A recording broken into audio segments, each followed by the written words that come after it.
Oh, and you need to show this camera too. Oh, I'm sorry. No, that's fine. You got it? I got it. And then I'll go back in and I'll, see what I need to do to it, figure out where I'm at first. That was the hardest thing on here, is actually keeping the scales lined up somewhat close to what they're supposed to be. And then I'll go back in, and a lot of people, and this may be why my stuff doesn't turn out as good as I want it to be, they use cross hatching. I found whenever I'm doing like this, I don't really necessarily do a cross hatching. I'll go back in the same angle I was using before and using the magnifying glass, I can actually see in between the scratches and actually take them out if I wasn't shaking so bad. And I just keep going back in, back in, back in.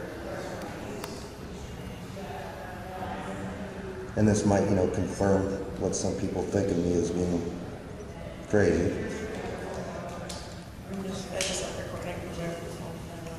Well, you're not going to miss much. It's a good kind of crazy. It's a happy place crazy. But, I went back in. And my goal, I can't remember if I went back in with an ink wash on this. I think I did. My goal is I want to get to the point to where I can finish a piece and not have to go back in with an ink wash. That's what I would like to do. But if that'll ever happen, I don't know. We'll see. But I'll just keep going back and back and back and back and back. And it takes forever.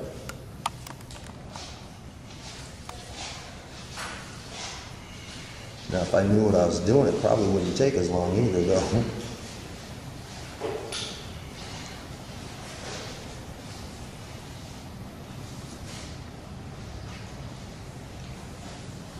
And those of you that don't have a Harbor Freight around you, if you go online, you can sign up for emails, and they will send you, emails. You can do their website, but I'm one of the ones that's lucky enough to have one not too far from me. And in the emails that they send, sometimes they'll send a 50% off coupon or a 30% or something like that, or they'll have certain items like on the entire surface. And then I did a DNA smear, smeared it, went back in, scratched it again, then did an ink wash, and then went to do a DNA smear again. And instead of blending it nicely, it actually streaked and smeared, and everything that I'd just done, I had to do a full ink wash again. And after I got done with a few expositives, I went back to work. Well, an hour, 2 hours later, I went back and had to re-scratch the entire again. So maybe that's how it turned out to look like the sandpaper texture of a shutter. So I love shutters. So that's one of my favorites. Anyway. Okay, you said you were going to switch to a scalpel? Thank you. I need you around all the time. Keep me focused. And then for the hot spot, what I keep referring to as the hot spot, the highlight, basically it's the same thing. And when I use the scalpel, when I use the scalpel, I still try not to dig down, even though I don't have the control yet. I will dig in a little bit. But the scratches that I'm using, even when I'm doing a larger area like this, the scratches that I use are still real small, real fine. And I don't do this on all of my pieces, the wolves and the birds.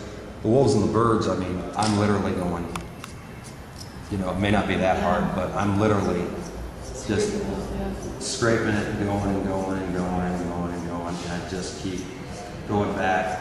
I like to cover, it's one reason why I like the 5x7s, I like to cover one whole area and then go back in. But when I'm working on a piece, I may be over here, throw in some hair here, or fur, feathers, whatever you want to do.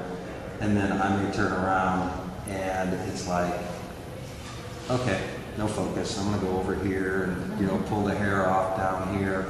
That's exactly what I would. And, you know, I totally envy the people that can start on a board and just go straight down, straight across. I can't do it because this, you know, if I'm working over here and I get, you know, a certain white over here, a highlight, and I look over here, it catches my eye, it's about the same. Well, I'm in that zone, that area, I'll throw it in over here, and it like keeps the values, you know, the similar values more consistent for me. That, and like I said, I just can't focus on one area for too long. I build up, so I have to do it all different places until I get it to the point, and then I get it dark, or I guess lighter, so it's lighter and lighter or something. So it might take like several little scratches to actually kind of break the surface of the ink. Yeah. So you're actually scratching, not stippling. No, I'm just scratching. Yep. So he must use a very light touch to Yeah. it. Beautiful. Yeah. I mean, literally. Let me see your fingernail.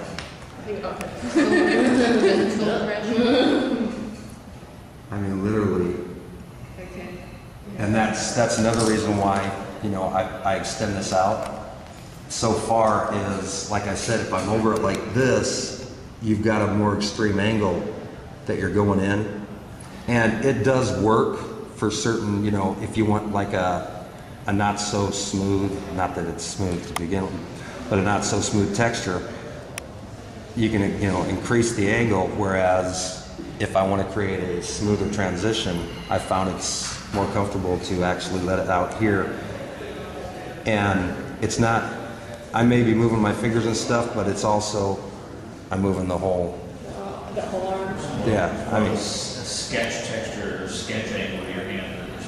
yeah, and it's more relaxed. If I find myself, you know, having to hold the pencil like this, Oh, well, no. you're putting pressure on it. You go carpal tunnel the whole time too. Whereas if it's like this, and I'm literally, and I mean literally letting the weight of the tool do the work, I'm just guiding as I drag it across. So, but I mean, that's not the way it works all the time for me. But as you can see, I'm still working on this one single scale, trying to get the highlight in. And one word of advice if you use these, when you take it out of the carrying case that it comes with that I've misplaced, Harbor Freight, is the most important thing is when you take it out, make sure, look at it while it's off and put the lights down, because if you're not in a welded area and you pull it out and you go to work on it, next thing you do this, you're blind. It'll take you about 5-10 minutes to get your eyes back. But, and the scalpel that I'm using here is a disposable scalpel. I used to take them out and take the blades off of them,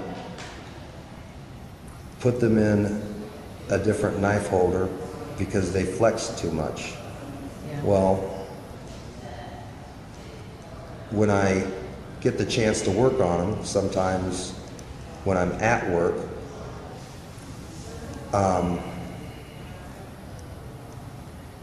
I don't always have my Westcott with me, so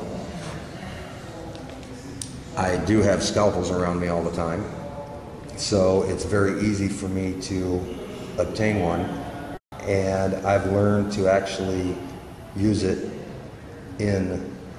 as it came, instead of having to transfer it over to this. This is almost too stiff for me at times now, but it varies with everything that I do. I mean, as all the tools do.